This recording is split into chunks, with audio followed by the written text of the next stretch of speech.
Good evening, everyone, and welcome to this presentation on homelessness in Marin County, a 101 and primer for our Housing First and permanent supportive housing approaches.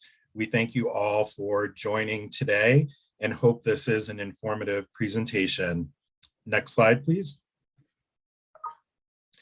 If you're interested in learning more about our Housing First approach, please feel free to check out our website at any time at https://housingfirst.marin.hhs.org/housing-first. And you'll see that address on your screen as well.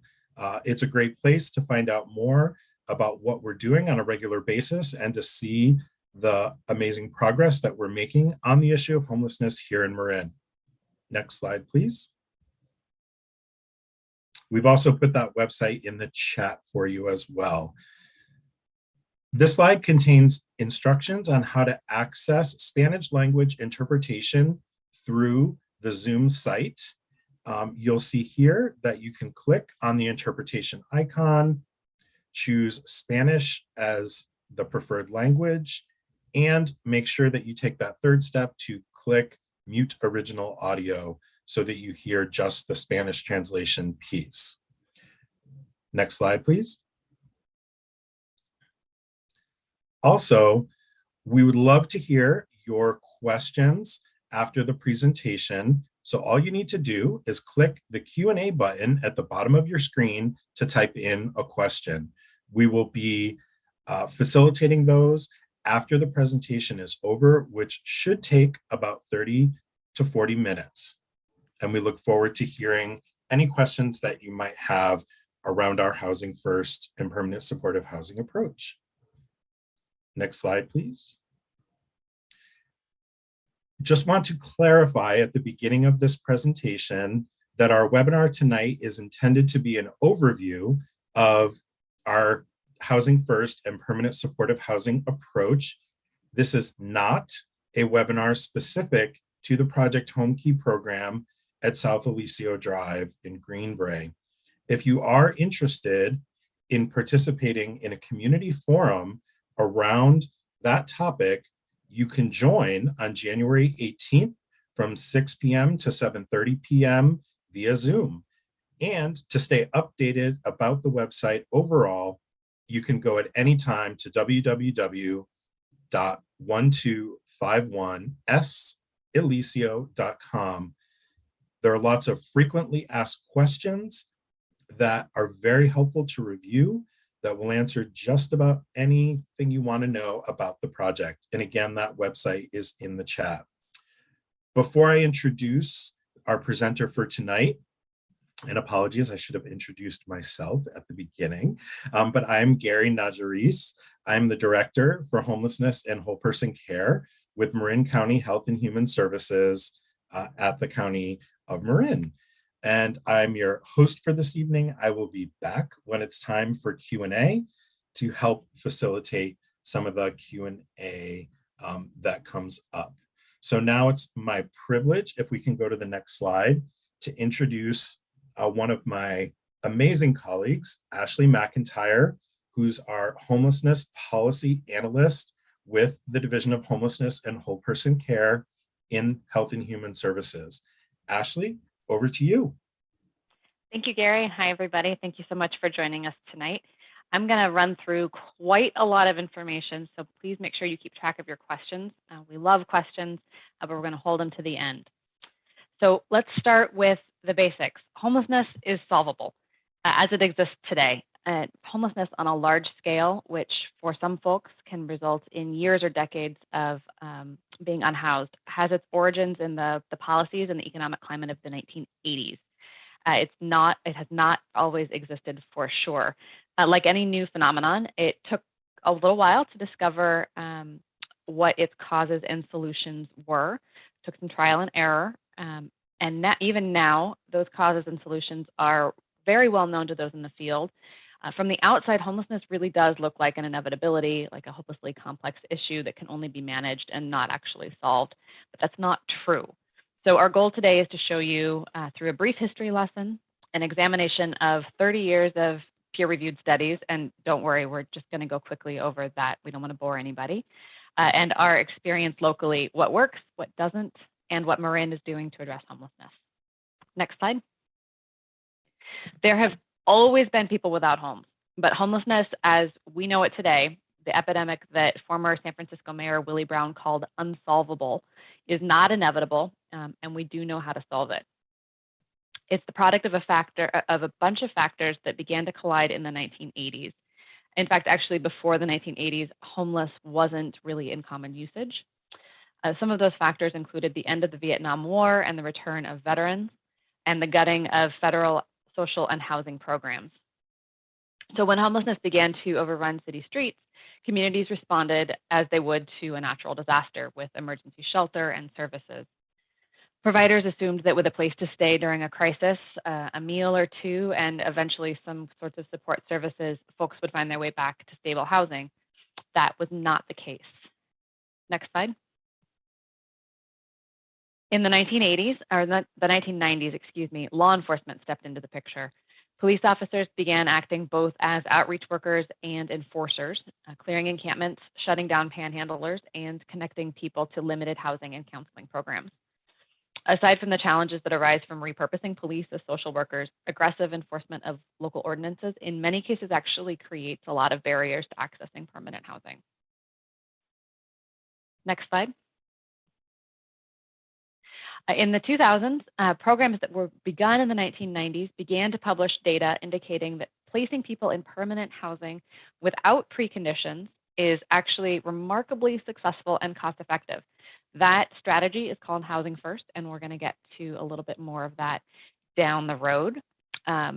It's important to note that it's not just about housing. It's about housing, the actual units themselves. It's about the ability to pay the rent in those units, which is usually done through vouchers or some sort of subsidy.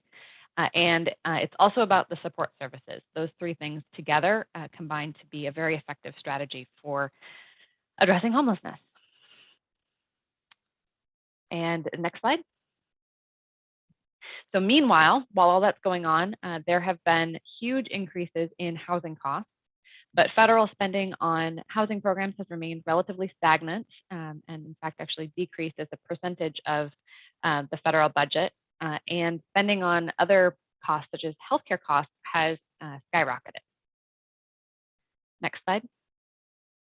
Because the resources are so scarce, the agencies that are charged with distributing those resources, both on the state and federal level, have increasingly tied funding to the communities receiving that funding, adopting and implementing some of these best practices that are supported by data.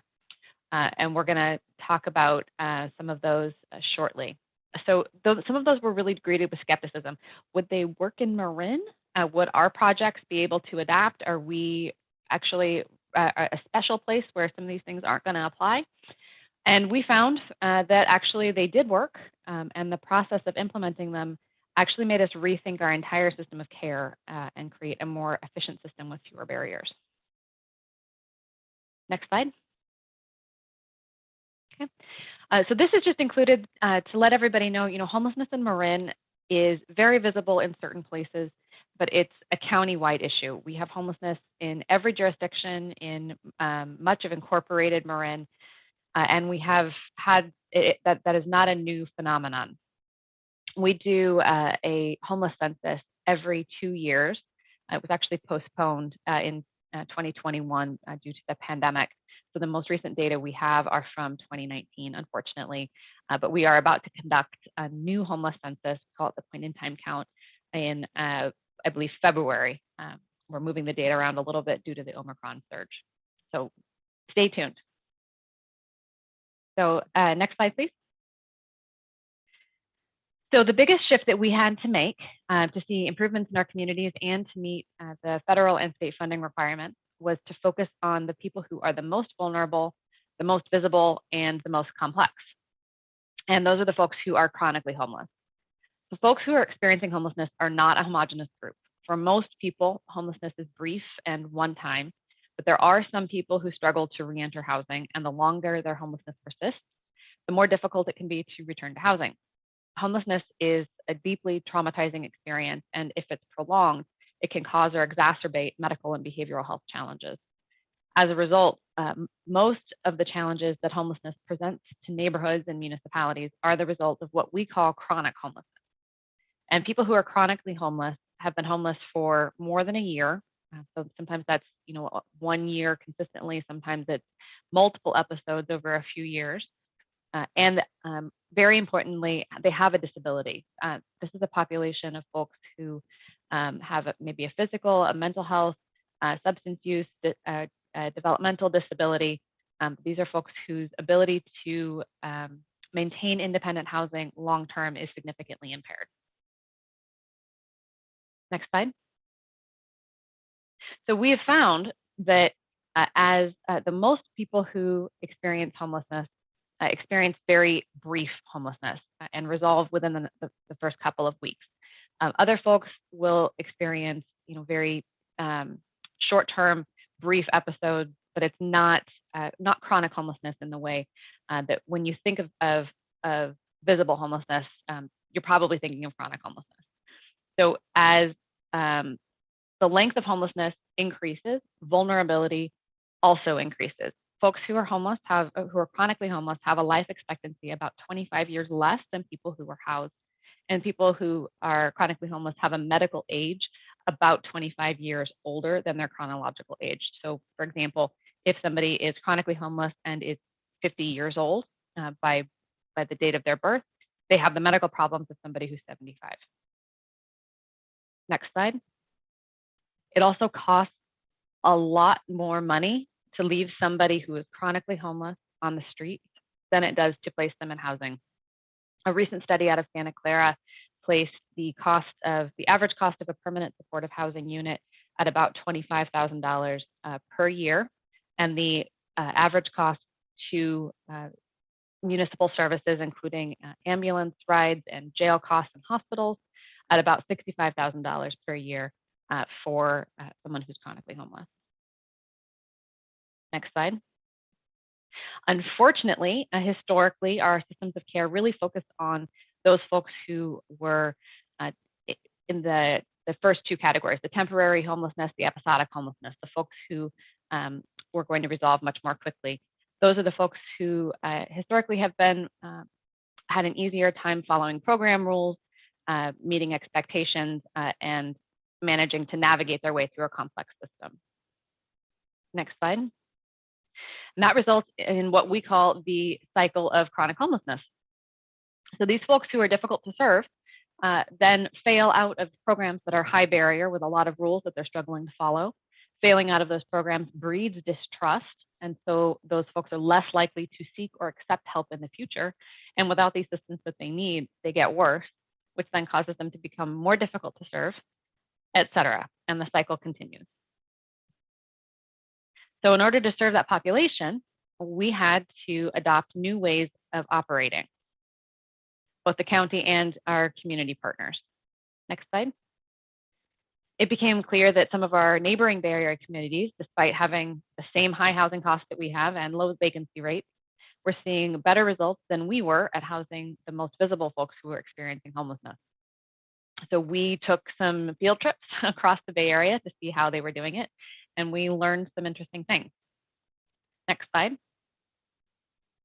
So these are some photos from our field trips. The top photo on the left is from San Mateo's Homeless Outreach Team program, and the one on the right is from the Palms Inn in Santa Rosa.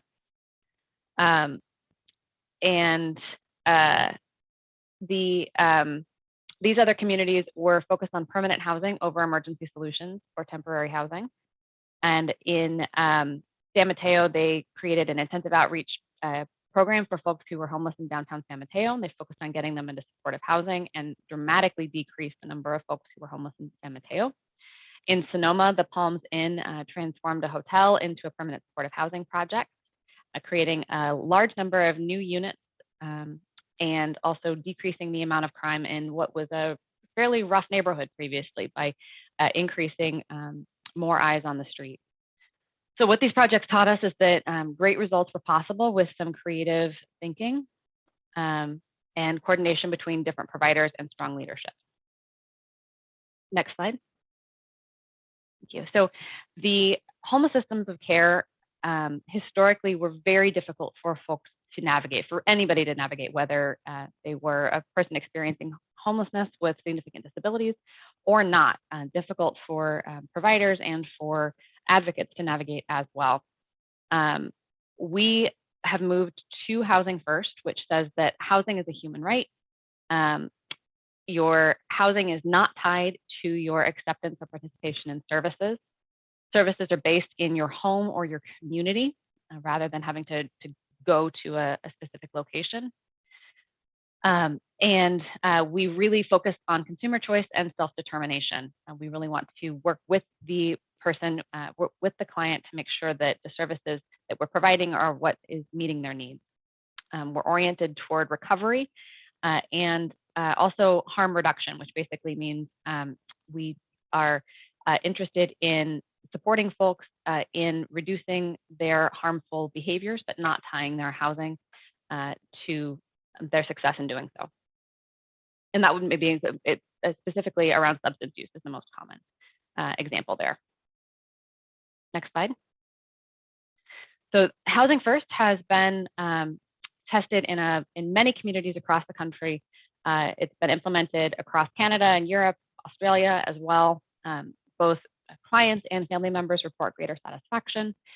And studies consistently conclude that Housing First programs dramatically reduce homelessness, increase housing stability. And then in addition, actually, even though Housing First programs don't require participation in services, substance use typically goes down, mental health symptoms decrease, physical health improves, and people are more likely to be able to engage in mental health and substance use treatment and medical care. Next slide. So what did we see locally? Next slide. In chronic homelessness, since October 1st, 2017, which is when we really launched our data tracking on this issue, we've housed 439 folks experiencing chronic homelessness. And that number is accurate as of last Thursday. We're constantly tracking and updating that. And just about 95% of those folks are still housed. Just to give you a little bit of context, in a permanent supportive housing program nationwide, HUD considers about 85% of the U.S. Department of Housing and Urban Development considers about 85% to be a successful housing retention rate. So we're well above that. And between 2017 and 2019, which are our two most recent full point-in-time homeless census counts, we saw a 28% reduction in chronic homelessness. Next slide. On veteran homelessness, since October 1st, 2017, we've housed 60 veterans experiencing homelessness, and we estimate that there are approximately 27 homeless veterans remaining in Marin. We are working on ending veteran homelessness as well as chronic homelessness. Next slide. And family homelessness has been something we've really focused on over the last couple of years.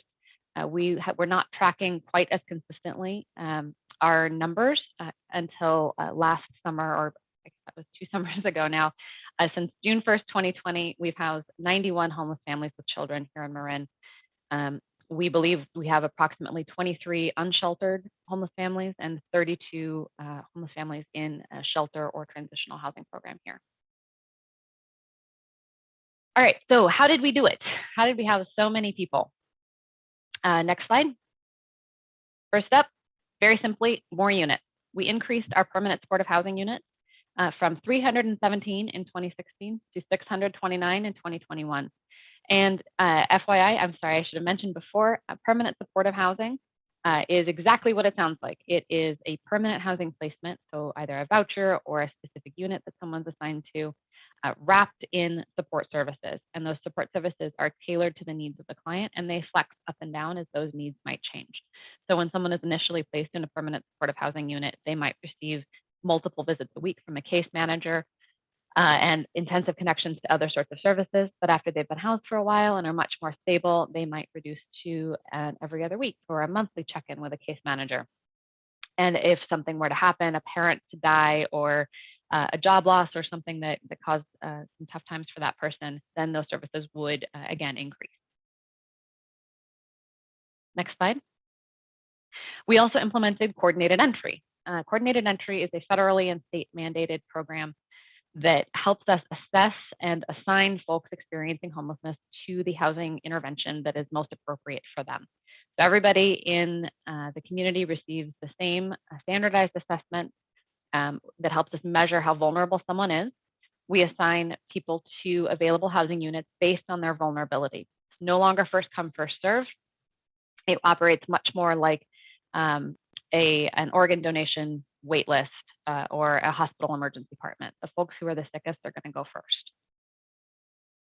Next slide. We started much more intensive data sharing and collaboration. These are some of the partners from, this is a few years old now, but this is some of the partners from the various agencies in the county who work together to wrap clients in support across different programs. Next slide. And we also made a concerted effort to fill systems gaps. We found initially that folks who have vouchers or housing assistance are unable to find landlords who would accept those vouchers. So we have at the county supported 2 different programs that have really, really reduced, and in some cases just about eliminated that gap. The first is the Landlord Partnership Program. Both of these programs are through the Marin Housing Authority. And the Landlord Partnership Program allows the Housing Authority to provide additional funding to landlords to mitigate damages to their units, to hold a vacant unit while looking for another tenant, et cetera. And then we also have we have 2 housing locators. The housing locators are real estate professionals who work with the Housing Authority to partner with landlords and find out what they need and build relationships so that they're willing to accept tenants who have a voucher. And then finally, we're also addressing gaps in our outreach system by adding more outreach and working to coordinate our existing outreach to connect folks who are not engaging with the system of care to services. In the last year or so, we have implemented new outreach in historically underserved areas of the county, underserved by the homeless system of care, including Southern Marin and West Marin and the Canal District of San Rafael. Next slide. So I know the question on everyone's mind is, well, then why is homelessness so visible in the last year, particularly? Compared to other communities statewide, encampments are fairly rare in Marin County, with about 15% of folks who are experiencing homelessness actually residing in tents. However, the visibility of encampments it's really not an indication of an increase in homelessness. And I know that that's hard to believe, but I will share with you that we meet with outreach workers, law enforcement, with case managers and other programs on a weekly basis. We know the names of all the folks who are in our major encampments, our most visible encampments here in Marin, and 90 to 95% of them have been homeless in Marin for a very long time. We know who they are and what their stories are, and this is not new homelessness. So what's causing the encampment activity? Next slide. Our outreach teams are reporting that many folks who are experiencing homelessness are disconnected from their support system during the pandemic. Folks experiencing homelessness have been more willing to live in encampments right now when all of the usual places that folks connect with each other, like libraries or Ritter Day Services, the dining hall at St. Vincent de Paul, all of those places are, while open for services, they're closed for congregating. There's no place to connect with the community in quite the same way. Next slide. Additionally, public health guidance from the CDC has recommended that local jurisdictions not break up encampments in order to minimize the spread of COVID-19. Next slide. And we also have court rulings like Martin versus Boise, which bars the criminalization of sleeping outside when alternative shelter is not available. So that means that folks who live outside are less likely to be moved to new locations by law enforcement. And in light of the CDC guidance from the previous slide, courts have also prevented municipalities from moving or clearing encampments. So now what? Next slide. Next slide, please.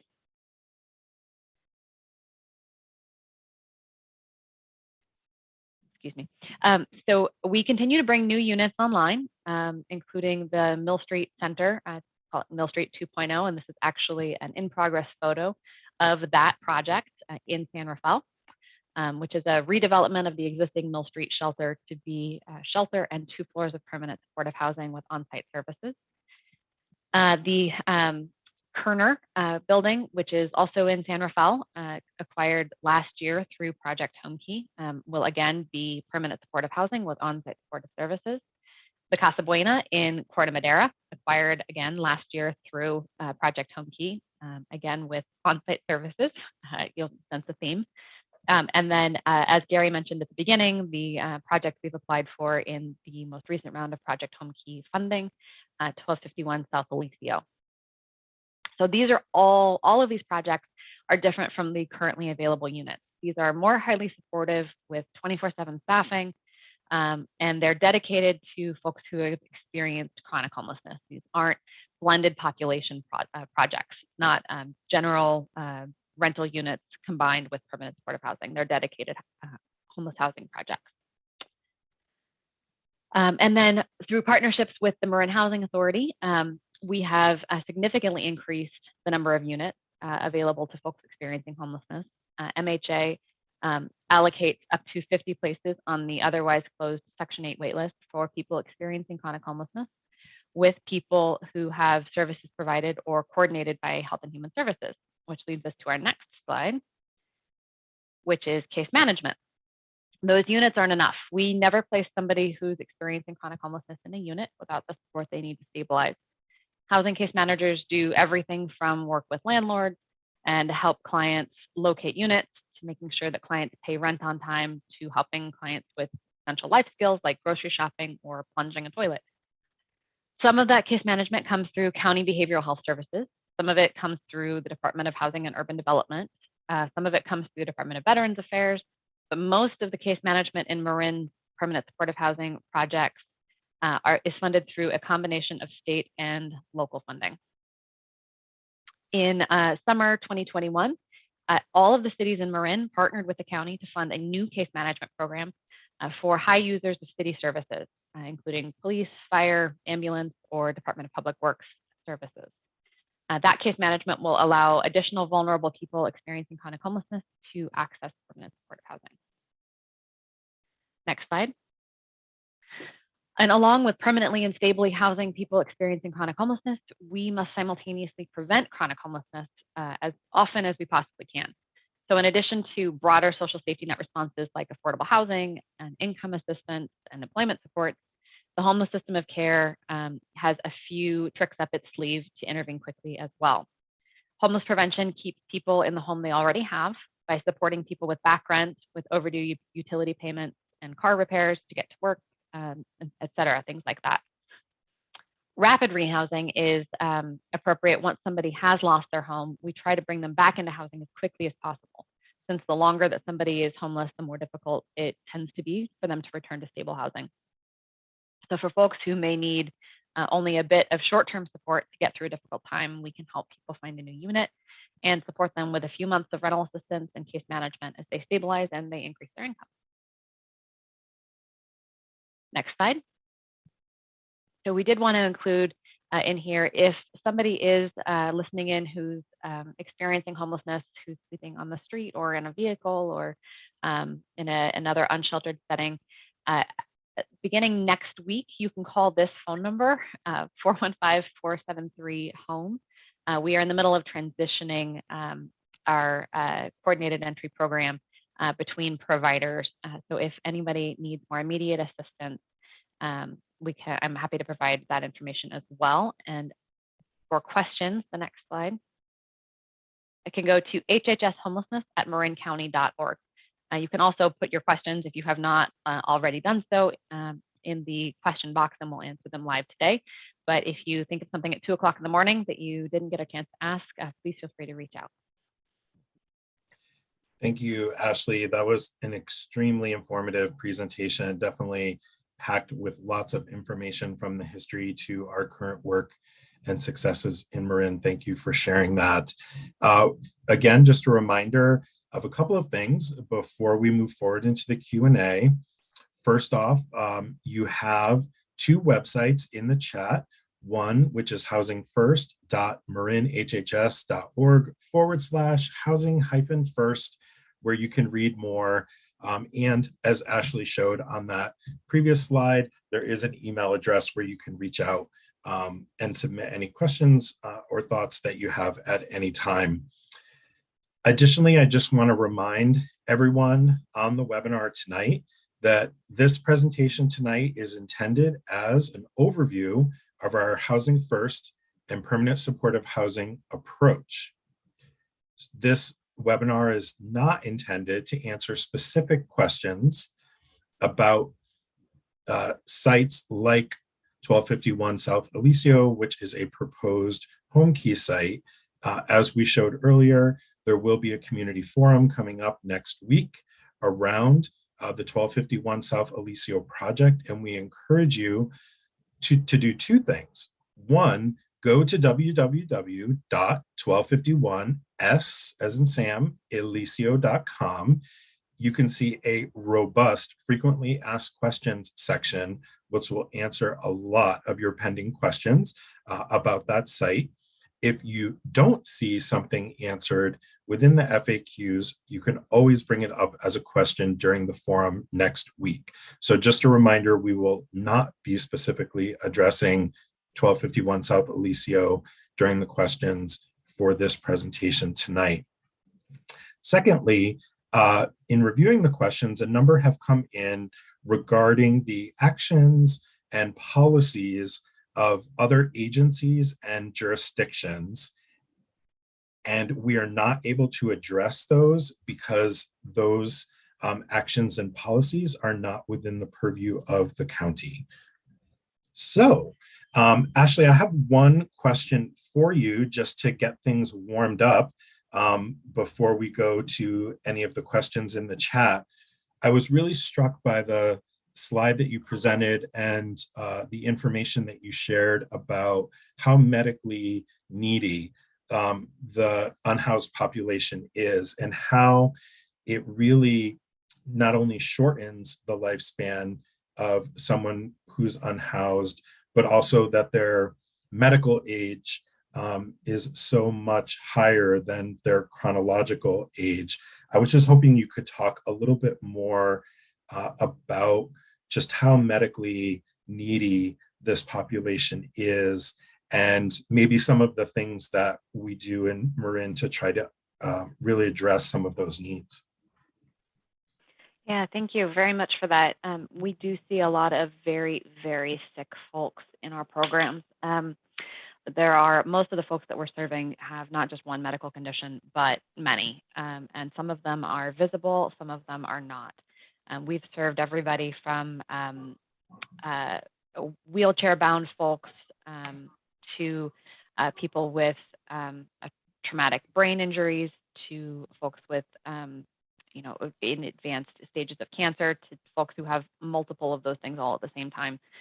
And in some cases, the best that we can do for people is provide them with a dignified place to spend their last days, so that we know every year in every community there are folks experiencing homelessness who die on the streets, and it's usually not from things like exposure or just the cause of being outside. It's because of these chronic, often chronic medical conditions that could be prevented with housing and with access to treatment. So we use housing as a medical intervention. Effectively, we're placing the folks who are the sickest at the top of the list, and our programs wrap those folks in support. So it's not our programs are not they're not skilled nursing facilities, but they're independent housing, but with intensive support services and connections to those things. So people are provided with, in some cases, transportation to medical appointments, regular check-ins with case managers.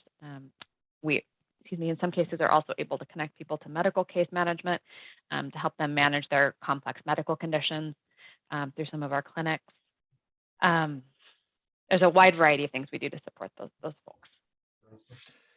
Thank you for sharing that, Ashley. I think, and for allowing me to ask that question and talk about what's happening in Marin. I think oftentimes folks who hear about homelessness often hear first about potential substance use or mental health issues, and sometimes those can be exaggerated out of proportion, or all homeless can be stereotyped as potentially experiencing those conditions. But I think what we see much more often is the medical neediness and severity of medical issues pervasively across our homeless population. So thanks for reinforcing that piece.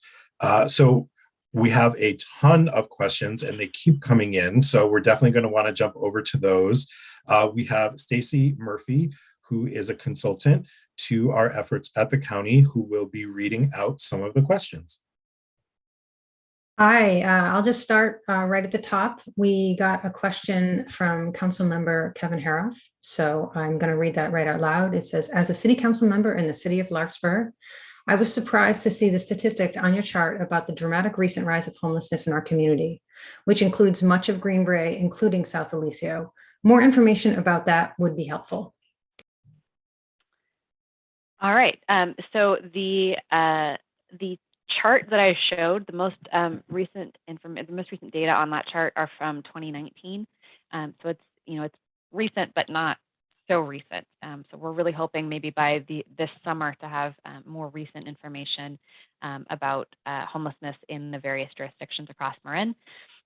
We do have, oh, thank you for popping that up there. We do know that that the homelessness in Marin, it's always existed across these different jurisdictions. In 2015 was I think that was the first year we used a new methodology based on best practices for conducting a homeless census. So that's we have data that goes before that, but it's not comparable to this data. And every year we tweak that methodology just a little bit to make it a little bit more effective. We use a combination of surveys and a visual count to count folks who are experiencing homelessness. And we work with guides who have experienced homelessness in the area to which they're assigned to help our volunteers locate folks. So it's not just clueless folks wandering around looking for people. It's people being guided to places where people are known to congregate. And I think I would just add in that this data shows that the reality of homelessness changes often from year to year and is impacted by a variety of factors, both positive, like getting folks into permanent supportive housing, and negative, like changes in the economy, the experience of the COVID-19 pandemic, and other factors. So there is often variability in the data. Mm-hmm. And we also know that the homeless census, the point in time count, is an undercount every year as well. I mean, there's no way possible to actually find every single person who's experiencing homelessness on a single night. But it's the best that can be done, and it's what's required by our federal funders. Great. Back to you, Stacy, for our next question. Sure. There was actually sort of a technical question, I think, around the definition of homeless families, and I'll just read it out loud. It says, do homeless families with children include parents whose children have been taken away from them by Child Protective Services? That's a great question. I would actually be happy to look into that in more depth. We do serve families whose children have been removed from the home by Children and Family Services. I can't speak to exactly how many of the families in that statistic off the top of my head would be in that category. But certainly family reunification is a goal of our programs, and that's definitely taken into consideration. Great. Another question came up just around the use of vouchers. So Kevin's asking, how many people currently have vouchers and are searching for housing? And so, relatedly, what's the average length of time between when a voucher is issued and the client is moved into a living unit? Those are great questions. I'm going to answer the second one first because that one's a little bit easier. It's it's usually a few months. We're working with folks, particularly when somebody's unhoused, or unsheltered. If somebody happens to be in a sheltered situation, it's much faster because we can find the person. They have access to a shower. People are more stable and a little bit less in crisis mode in a sheltered setting than when sleeping outdoors. Which is one of the reasons why emergency shelter is an essential part of our system of care. But it's not super fast always. It can take anywhere from 3 or 4 weeks to find a unit and get the paperwork done, the unit inspection done, and get somebody moved in, or sometimes longer. It has taken 6+ months in the past for folks who have a lot of barriers, but that's abnormal. And then what was the first question again? Is how many people have a voucher and are searching currently? That's actually a question I'm going to have to follow up on. I don't know off the top of my head. We do have that data. I'll just have to check on it. Great, thank you. There's a question here about, I think it's about permanent supportive housing just in general. How do you help people integrate into their building and into the surrounding community? What is the difference between how you work with those who are out in the community with vouchers versus for people at supportive housing sites? Awesome. These are fun questions. Integration into the surrounding community is a goal, certainly, of any of our programs. It's a value of mental health programs, it's a value of homeless programs. We want people to integrate as much as possible and live independent, fulfilling lives. So our programs, our support services are designed to facilitate that. Particularly once somebody is a little bit more stable in housing, their case manager might work with them to find out what brings them joy. Is it volunteering and at the local animal shelter and working with pets? Is it giving back in other ways? Is it taking classes? We've set people up with with drum sets and a drum class. We've set people up with dance classes. We've done all kinds with art supplies and art classes. So we've connected people with all sorts of different community-based activities and supports. Because we really do think that that's very important. And we also make sure our case managers work with tenants to make sure that they understand the rights and responsibilities of being a tenant and being a neighbor. So that's not just what they have a right to, but also what they are responsible for, including following quiet hours rules and respect for the neighborhood and things like that. I think I forgot. I think it was the second part of that question. Stacy, what did I miss? I think you covered it. That's the whole thing? Okay. If not, we can go back into the chat.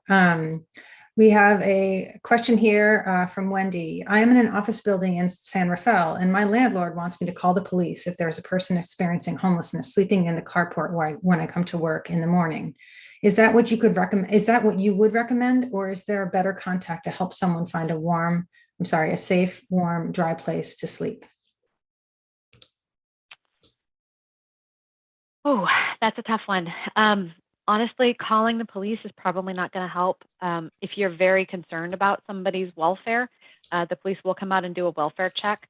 But beyond that, there's not a whole lot that law enforcement can do.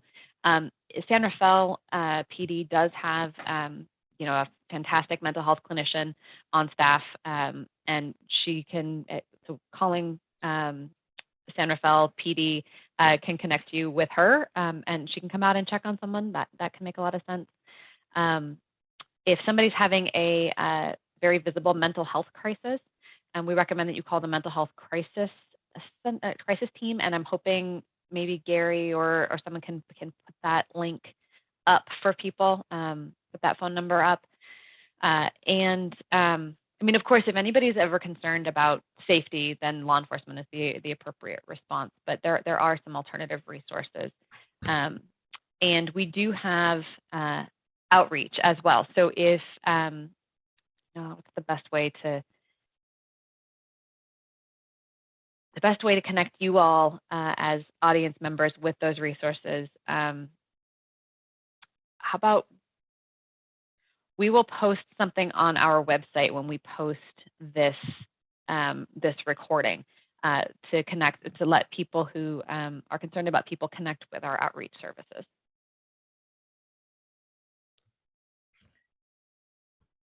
Guess we're going on to the next question. We have a handful of questions here, just in general about drug use, housing first, sobriety. I'm going to sort of generalize, but people are asking sort of about the correlation between substance use and homelessness, and if there's any data you may have about sobriety, drug use, et cetera. I don't mean to generalize. There's lots of questions in this category, so I'm sort of covering several of them at once. Sure. And Gary, please also feel free to chime in on any of these. I think what's surprising to a lot of folks is that substance use isn't as ubiquitous among folks experiencing homelessness as many people assume. As I mentioned in my presentation, folks experiencing homelessness are not a homogeneous population. They're just as diverse as people who are housed. And most people who have a serious substance use issue will never become homeless. Marin has high rates of substance abuse, and most folks here are housed. It's for folks who are experiencing homelessness, often substance use actually arises as a result of homelessness as opposed to being the cause. Of course, that's not universal. None of these things that we're saying are completely universal for every situation. People are human. But substance use is well known to either be caused by or exacerbated by homelessness. In some cases, because it's a way of keeping people warm, as a way of helping people stay awake at night to stay safe and protect their belongings. We hear that pretty frequently. And as a way of self-medicating for medical or behavioral health needs that they are unable to access other treatment for. So it's complex, it's complicated, and substance use treatment and connections to substance use treatment are woven into our programs. Gary, do you want to add something to that? I was just going to add, and thank you for that really excellent explanation, Ashley. I was just going to add that, the complexities of substance use and mental health issues, among the homeless are as complex as they are among those who are not experiencing homelessness. We know that substance use is a serious issue across our communities, and that applies to a wide variety of folks. It can be, CEOs of corporations who live here in Marin, all the way through to someone, to students, to young people, to those who are unhoused, and that issues of mental health and experiences of mental illness are widespread, across our society. It's not specific to this population. And so I think the complexities of those issues are something that we work with across Marin H&HS every day. We have strong collaborations with behavioral health, with aging and older adult services, with Public Guardian, with others, to try to really unravel the specific circumstances that are happening for someone and the supports that might be right for them. But as we know, with mental illness and substance use across our society, it often takes repeated attempts to find success for individuals.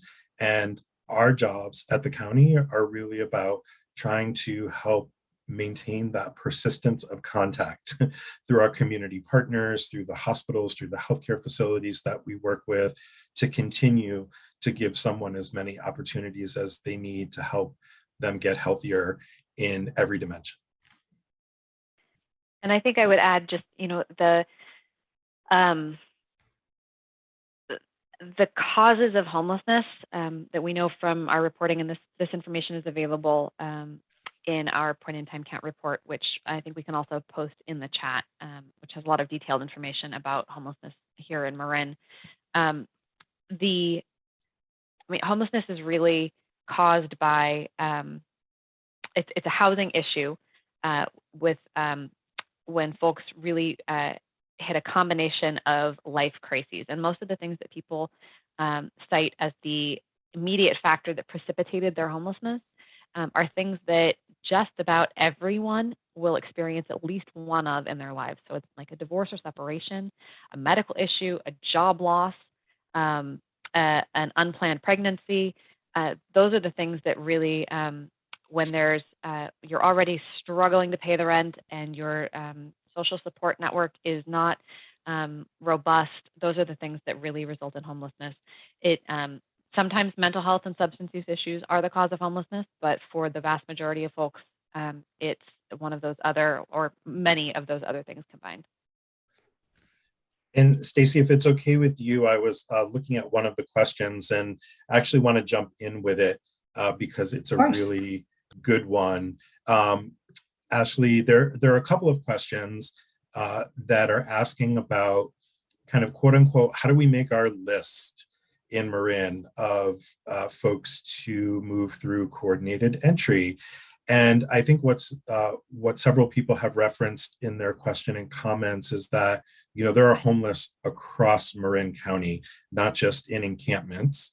And folks are curious about how do we assess folks as they come into our system? What are some of the steps that we take in moving them through a process into permanent supportive housing? Awesome. Okay, so for folks who are unsheltered, outreach is usually the first step. Outreach workers go out into the field, start to build trust and relationships, particularly among folks who are living, fairly farther afield. There's often not a lot of trust in the system because of that cycle of chronic homelessness we talked about, where people have, burned through programs, really struggled, not been able to meet all the rules, and are just not interested in failing again. And I also should note that in the last 5 or 6 years, we've really transformed our system of care. So a lot of the folks who've been homeless in Marin for a long time who are not really trusting our system have had experiences of it previous to some of the significant changes that we've made in embracing housing first. So outreach will go out and build relationships with people. They bring hygiene kits, they bring socks, they bring snacks and meals, anything to help people understand that we actually do care about them and their well-being. We're not looking to manipulate them or punish them. We really just want to help them figure out what's best and how to get their needs met. Once somebody is trusting folks enough, we offer a coordinated entry assessment. In Marin, we call it the VI SPDAT. Well, it is called the VI SPDAT. We did not name it, I promise. It's a terrible acronym. We are in the process of looking at alternatives to that assessment. But that's what we've been using since about 2016. And it's an assessment that has been implemented in hundreds of communities across the country, across Canada, Australia. It's really used very heavily. And it looks at a whole bunch of different domains of a person's existence. So everything from their rental history to whether or not they have any legal issues currently, to chronic health issues, mental health and substance use, whether they can meet their daily needs like bathing and food, how old somebody is, if they have, it's a very subjective question, if they have any activities that give their life meaning. All of those things have a bearing on how vulnerable somebody is and how able they're going to be to maintain housing. So they do that assessment and we collect a little bit additional data from them. And then it goes into our, we call it HMIS, it's our Homeless Management Information System, the data collection system that all communities who receive federal and state funding for homelessness have to use. Each community has their own. We're not, putting data into some nationwide database. It's it's Marin, the Marin program, it's Marin database, but it's just required by the feds.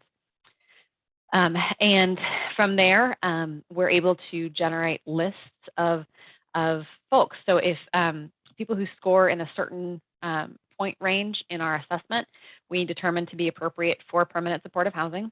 People who score lower might be appropriate for other interventions like rapid rehousing or some lighter touch diversion assistance.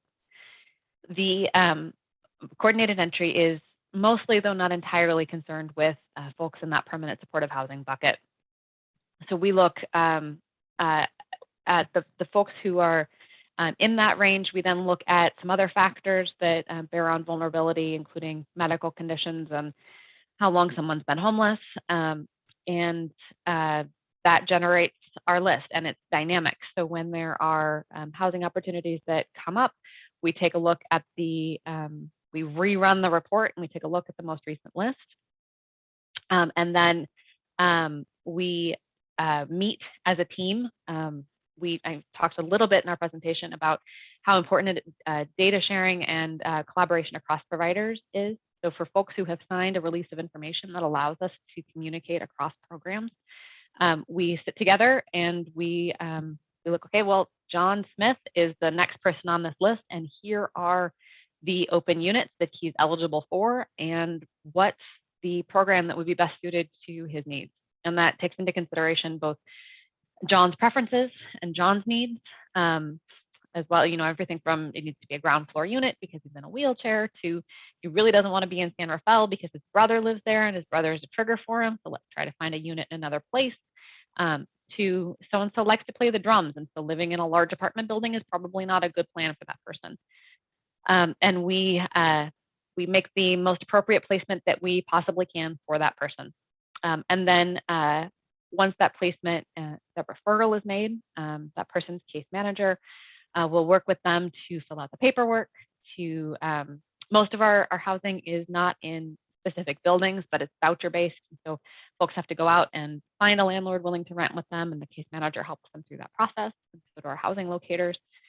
And at that point, it really looks just like anybody else finding a rental unit, filling out applications and doing credit checks, and then moving in and furnishing the place, all of which our case managers support folks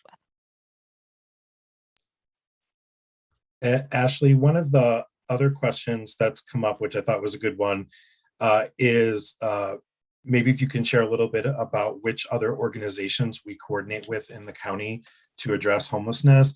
I want to just say, as a point of pride for Marin County, our network of community-based organizations that work on the homelessness issue are uniquely collaborative amongst even other Bay Area, but definitely amongst California counties in general. We have an extraordinarily strong system of folks who are very dedicated and who collaborate to solve and to work on just about any issue that comes up for individuals. But maybe you can share, folks asked, who some of those agencies are that we work with. I'm afraid to answer that question because I'm inevitably going to forget like 1 or 5 organizations, and then I'm going to have a hard day at work tomorrow. We'll say these are just some examples, but not a complete list. It's just some examples. We work with it's a wide variety of folks, including Homeward Bound of Marin operates most of our emergency shelter here, along with a bunch of transitional housing and a whole whack of permanent supportive housing. Ritter Center is a great partner there. Our federally qualified health center for folks who are experiencing homelessness, and provide a great deal of case management as well as medical supports. And they're also a permanent supportive housing provider and provide a lot of other services as well.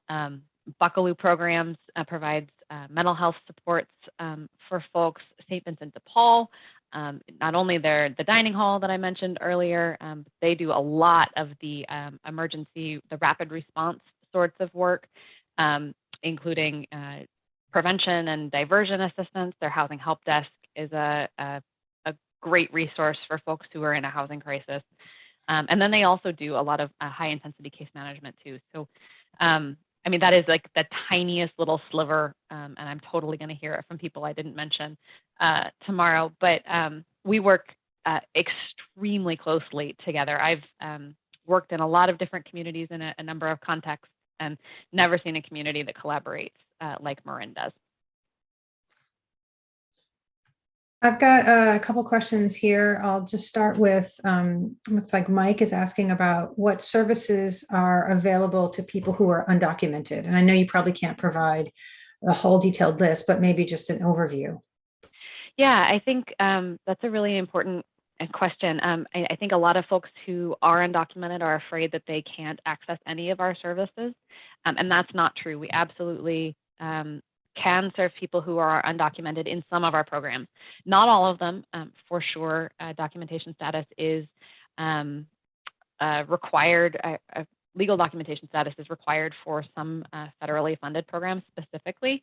But there are some state-funded programs that don't require proof of documentation status. And so we can certainly work with folks regardless of documentation status. We typically, it's typically not relevant for housing purposes, what someone's documentation status is. So it's not something that we proactively ask about unless it's, a requirement for the funding stream. Great, thank you. Also from Mike, how is it working to provide services in the community in times of COVID/Omicron? That's a fantastic question. We had really been afraid at the beginning of the pandemic that our progress in housing people as quickly as we had been would take a serious hit because our providers were kind of scrambling to figure out how to serve people safely. What we discovered is that actually since the beginning of the pandemic, we've been able to house people about 35% faster than we were before. So I think someone's going to call me on my math because I don't remember the exact numbers, but it's we went from housing around 6 folks per month to I think it's around 9 or 10 folks per month, placing them in permanent supportive housing over the course of the pandemic. So that was really encouraging. And our providers have been, they've been really heroic in what they've been able to do and the amount of client-facing work that they have done throughout the pandemic when lots of us with desk jobs were sheltering in our homes. So it has been tricky for sure, but we have been able to do it to a great extent. Great, thank you. One person Wendy asking here, do you have any stories using an asset frame that you can share about people who are experiencing homelessness and the value that those people bring to our community? It seems like many county officials, nonprofit leaders, journalists, residents, et cetera, continue to view and talk about people experiencing homelessness as other and do not have a more inclusive approach and language. Could you do more webinars to lift up the different voices and experiences of people who did or are currently experiencing homelessness, so that we start better seeing the homeless as real, as the homeless in quotes, as real people, and perhaps gives house people some suggestions about what they can contribute to the Housing First solutions? Thank you. Sorry, think that's a fantastic didn't mean to angle idea. that question. I think that's a fantastic idea. I am the wrong person to ask about specific stories because I'm a desk job and I shelter in my house. I don't work directly with clients, but there are lots of people we work with who do. There are a ton of stories. When we post the presentation, we can link to some of those as well. I know Homeward Bound has done a whole series of videos with some of the clients that they've served. We do have our whole person care team a few years ago did a couple of videos as well that you can watch and hear a little bit more about some specific client stories, because there are just some, people are people and everybody has a story. So I like the idea of getting more of those out there, and also should let folks know that we're also in the middle of trying to really rework our homeless system of care so that folks who have lived expertise of homelessness have a much greater voice in our policy and planning. We're working on launching a lived experience advisory board. So folks who actually have lived experience are looking at the funding decisions that we're making, at the program design decisions that we're making, so that everything is a little more rooted in the needs of people who have actually been there. And the second piece of that question, what folks can do to help support us, the hardest thing to do when we are attempting to end homelessness is access to units and housing. So folks, if you are landlords or are friends with landlords, consider renting to somebody who holds a voucher. Learn about affordable housing being proposed in your neighborhood, and get involved in those ways. We value all of those voices, and that's a place where we really need assistance. Great. Yeah, just to add on to that, the robust network of landlords that we have in Marin have been a singular part of the success of our housing folks, and we greatly appreciate their collaboration and their willingness to work with folks who are experiencing homelessness. We have great relationships, but we need more. And if you're a landlord, if you know someone who is a landlord and would like to work with us, we would love to hear from you. And if you are out there and you're a current landlord that's working with any of our formerly unhoused individuals, because once you have a permanent place to live, you're not homeless anymore. You have a home and you are a resident in that community. And we're proud of the work that our landlords are doing across Marin. And thank you. We've got a couple services and case management questions. One is the term on-site services was used to describe what is being provided to homeless centers in San Rafael. Are you able to elaborate on these services? What is offered? What is the budget and what entity funds it? Now, I think that this can be sort of a more general question around what on-site services means. There's also a question around how many case managers are working with homeless folks in Marin County. So I don't know if we can just address those in a general sense, or you take it away. Yeah, absolutely. I mean, the on-site services that are available, it actually totally depends on the program and the funding used to support it. But it really could be any of our programs who have on-site services. They're going to have somebody at like a front desk person, so keeping an eye on things, just being available for light touch client support, someone to check in with. So that's like the basic level, but our programs are also offering more than that. So there's case management available on site. Depending on the program and the funding stream, there might be on-site behavioral health support. There might be on-site employment supports, a wide range of different things. Things that we would connect people to externally would be things that are available to the general public, like public assistance, unemployment benefits, Veterans Affairs benefits, or some of those community sorts of classes and library services and things like that are available to anybody. But when we're doing on-site services, we try to bring as many of those things to the location as possible.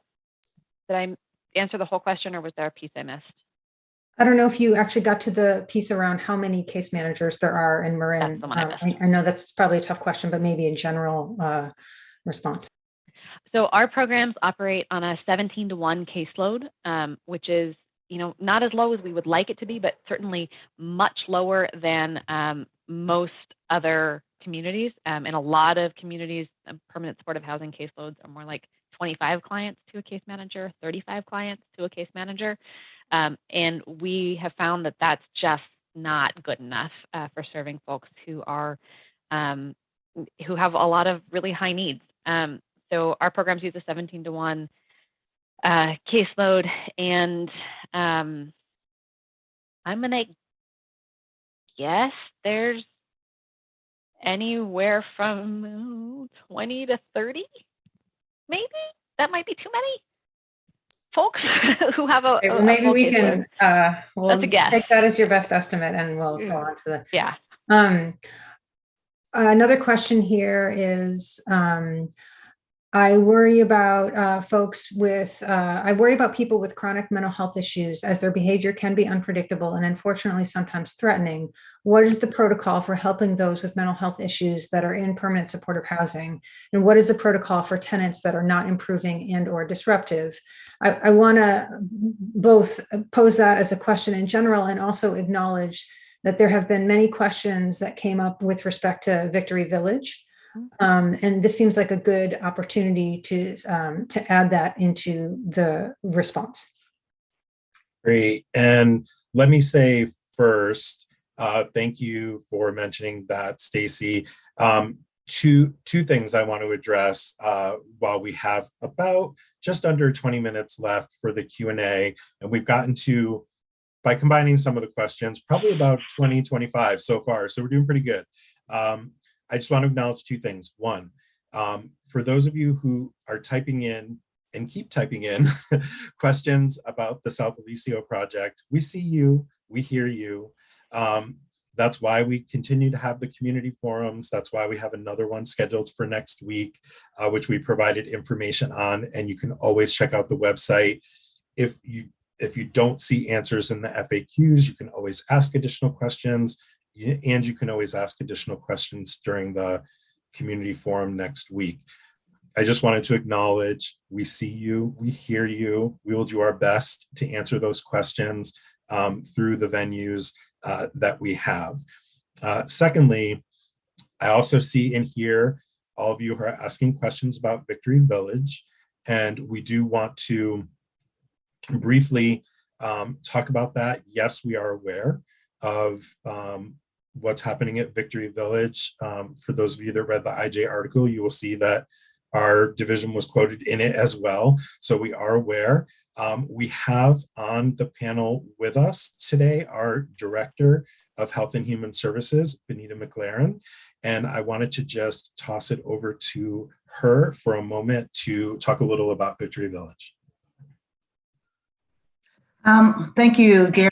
I just wanted to say thank you to all the residents of Marin who came out to this forum tonight. Really appreciate your interest and your attendance. I just wanted to say that yes, Victory Village is a really good housing unit, and we're very supportive of Victory Village as part of Health and Human Services. As you can imagine, with any group of people, any population, there are different needs for every individual. And people in Victory Village, some folks have different needs and different challenges. Not everybody there has a mental health or a substance abuse issue. They may have no health issues, or they could have other health issues that may be causing challenges in their life. I will say that any of our clients there who have our behavioral health clients, they do have a behavioral health case manager in addition to their housing case management. So they are being supported with those services. So we're really striving hard for all of our projects to be successful and all of our residents to have all the support that they need and that we can provide. And so, we continue to work with the community as well as all of our interested partners in supporting these residents. So thank you so much for the questions. Sure. Thank you. Do you want me to go to the next question? We have one here. There have been a handful in general about encampments. And I'm wondering if Ashley or Gary, you want to talk a bit about the county's approach for addressing encampments, which I know is a complex issue, but this just come up a few times. Yeah, it's incredibly complex. So our approach to homelessness generally is house people. And do it as quickly as possible. And our ability to do that is limited simply by the available resources, by the available housing and the available case management and outreach. So we are, our primary focus is on increasing those resources and making them as low barrier as possible and getting them to the people who need them the most. Then, in the interim, we've worked with our shelter system of care to minimize barriers to that system. Of course, COVID has complicated that, as it has so many things, and made that harder. But we do recognize, getting people inside for folks who are able to live in a congregate shelter facility is really can be really helpful for some folks. And then, whatever support we can provide to folks while they are still unsheltered, we make an effort to do that. A lot of these encampments are, they're not located on in county jurisdictions. So this involves a lot of coordination and cooperation with our municipalities.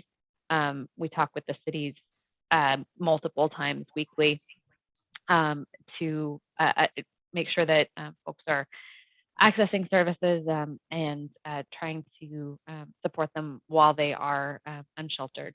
I think the sort of linchpin in the county approach to the encampments is weekly case conferencing, which is a collaborative effort of service providers to sit down weekly and go through the list of folks in each encampment and try and help figure out what the barrier is for them to get into housing. The goal of those sessions is not to, the goal is really just to get folks housed as quickly as possible. So if the barrier is, well, they can't get their ID, well, then maybe we strategize about how best to do that, or can't find a ground floor unit. We think outside the box for something like that, or they're not willing to leave their dog, et cetera. So there's all sorts of things that might be a housing barrier. And by working collaboratively across agencies where people, have different relationships with different folks, we're able to more quickly address some of those things. Gary, would you add anything to that? I think, I would add that, as you were saying at the beginning, the reasons why encampments form are complex. Some have to do with safety, where some folks who are unhoused find safety in being able to be together. Sometimes it has to do with socialization. Sometimes it has to do with available, safe, or dry space. But there are many other reasons, and they are complex. The reasons why encampments also persist are very complex as well.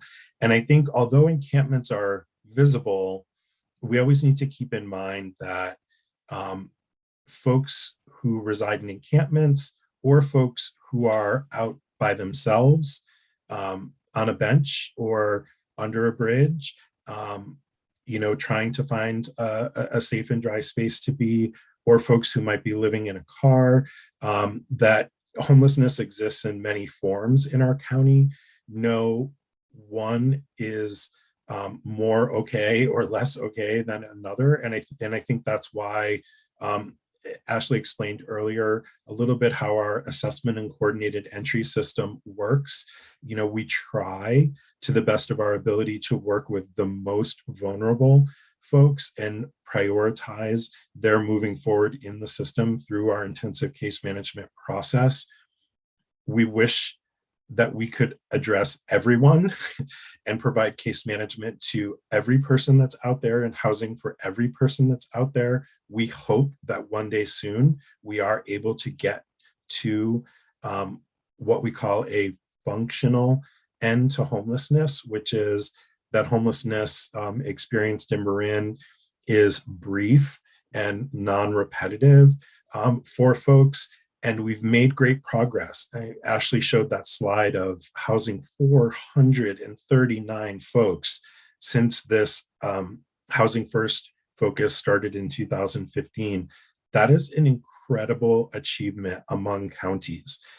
It is not sufficient. It is not enough. We will continue to do everything that we can, but just know that we are always working in partnership with our local municipalities, with our community-based organizations, folks in the more visible encampments in Sausalito and San Rafael and Novato get visited regularly, not only by municipal staff, but by our community-based organizations. Some of the smaller encampments that you don't see as visibly also get visited frequently, and our outreach to individuals in a variety of circumstances, including in RVs or cars, couch surfing, or just out there on their own, are connected with as regularly as is possible within our system. And again, just to not to pat ourselves on the back, but to give credit to our community-based organizations, the level of outreach and collaboration here in Marin far exceeds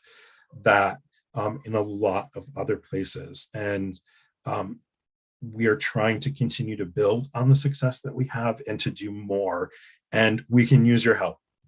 So, your questions are great, but also is your volunteering and your supporting and your donating to the many organizations that we work with. The more hands that we can bring to bear on the issue, the faster we can move in getting folks into permanent housing. Back to you, Stacy.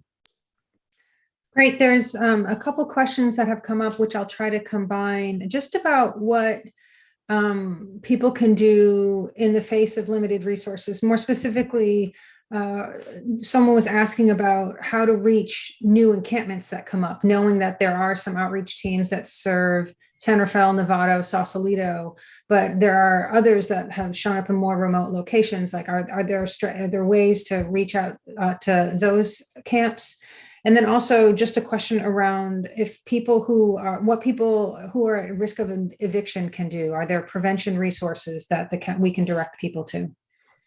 Yeah, absolutely. So for folks who are trying to connect services with more remote encampments, I think I said earlier that we would post with this encampment, with this recording, how to connect with outreach workers for folks who might be concerned about people who are unsheltered. So we'll do that. I have, you're also welcome to email hhshomelessness@marincounty.org, but I think we can do better than that. We can do something a little faster for folks. But yeah, thank you very much. We definitely do want to make sure that all of the various encampments are on our radar. And we do have teams that go throughout the county, not just the incorporated jurisdictions, just to put folks' minds at ease. And I'm sorry, what was the second question? Just about prevention resources for people who are at risk of eviction. Yes, so we do have prevention resources available. We can post those resources as well. Generally, the first place that we usually recommend folks go if they're looking for prevention assistance is the St. Vincent de Paul Housing Help Desk. They do a lot of prevention and emergency assistance work. And for families with children, also Adopt a Family of Marin is another great resource. And they are not the only resources out there for sure, but as a quick shorthand off the cuff answer, those are good ones. There are some questions about the extent of the problem geographically, more specifically, which parts of Marin County seem to have the greatest homelessness problems. And also there was a question around, are people receiving services in Marin County required to be residents of Marin County? So San Rafael often has the most visible homelessness and some of the highest numbers, which makes sense. The most populous city, it's the county seat where the action is. So that's not unexpected. But Novato also certainly has quite a bit of unsheltered homelessness, which again makes sense as another of the larger jurisdictions in Marin. West Marin has more than you might think, folks experiencing homelessness, and some of the smaller municipalities as well. It is outside of the larger, more urban areas here in Marin, it's spread relatively evenly. And in terms of who we're serving, whether they are Marin residents, we are legally not permitted to restrict our programs to people who live here in Marin, but practically speaking, yeah, these are our folks. These are folks from Marin. We do find some small movement of folks who are experiencing homelessness between counties, but we know that here in Marin, based on our 2019 count, I think it's 73% of people experiencing homelessness here in Marin lived here before they lost their housing. More than 50% had lived here for at least 5 years or more before they lost their housing. And among folks who are chronically homeless, who are the folks getting our highest intensity housing and services, we know from our providers that many of those folks were born and raised here in Marin. These are our neighbors. These are not folks coming from other places seeking assistance. And the percentage of folks who were local to an area before they lost their housing is consistently between 70 and 85% across jurisdictions. That's not unique to Marin. That's common across the Bay Area, across California, across the country, really. People tend to stay where they have community, where they have connections. For most people, homelessness is a traumatic experience. It's a time of crisis. And in times of crisis, people typically stick to what feels the safest, which is the place that they are familiar with.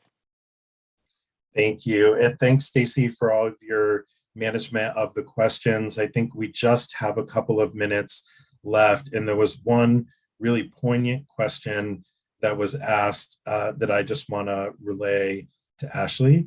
And someone typed in, how can we be better advocates? That's a lovely question. I love that to end on. I think the best thing that anybody who's interested in the issue of homelessness can do is to hear the stories of folks who have experienced homelessness, to see people with that experience as whole people, which folks who have experienced homelessness are often very marginalized or maligned based on their housing status. And the more that we can see that people are people, regardless of where they happen to live, I think that's one of the most powerful things that folks can do. And if you're looking for maybe more hands-on practical tips, certainly, talking to friends and neighbors, participating in local meetings of community groups and your elected officials, communicating with your electeds, communicating with us. If you want to, we've come and joined community groups, Rotary clubs, all kinds of different groups to talk about what we do and how we do it. We're always happy to do that. Education is really helpful. And I saw a question in there also about volunteering on our website, housingfirst.marinhhs.org. We have a list of partner agencies, all of which have resources for volunteering. So if you want to get involved, that's another great way to do so. Great. And I would just add, for folks who want to get involved, who are supportive, who want to make a difference in Marin, sometimes a simple email, to our partner organizations, to your local electeds, to city staff, letting them know, what you think and how you feel. Sometimes we only hear one side, of the story when it comes to addressing homelessness or developing affordable housing. And it's important to hear all voices. And for those of you that have concerns and disagree with some of the steps that the county or others are taking, we want to hear your voices as well. What's helpful is for us to talk together about what steps we can take, what services can be put in place, what supports, how to make our unhoused neighbors feel like they're a part of the community, how to make them feel like they're seen as a whole person and not for just a condition or an experience that they've had, and to recognize that every issue that we see amongst our unhoused population happens among all of our residents in Marin too. No matter your economic status, no matter your background, your class, your race, your gender identity, we all experience issues. Folks who are unhoused experience it under a striking magnifying glass. And what we need to do is to listen to both sides, all sides of an issue, but come together to figure out how we can make our communities a place that's welcoming for all. And it is possible. And the success of our 439 housed folks so far since 2015 proves that it is possible, and that more can happen. Issues come up, crises come up, just like they do with everybody else. But I think we need to address them together with compassion and support. We're here ready to do that, and we want to be doing it in concert with all of you. So I put the websites again in the chat for our Housing First site, as well as for the 1251 South Alicio website. Again, the reminder that that forum is coming up next week. Again, we're happy to hear the questions that you have, and we will address them through responses in the FAQs and on the website. So we will always listen, but we're asking that each of you be our partners in this important work. Thank you, Ashley, for putting so much information into such a brief presentation to really demonstrate what's been happening. I hope we get to do more of this to continue to educate on our approaches and to hear the great questions that folks have had. I think you asked over 80 questions or so as a group, which is amazing.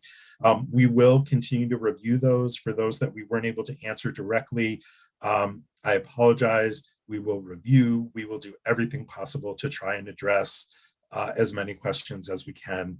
But I want to thank all of you for participating tonight and for being part of this issue, and look forward to continuing our work together with you as we move forward. Have a good evening. Thank you all.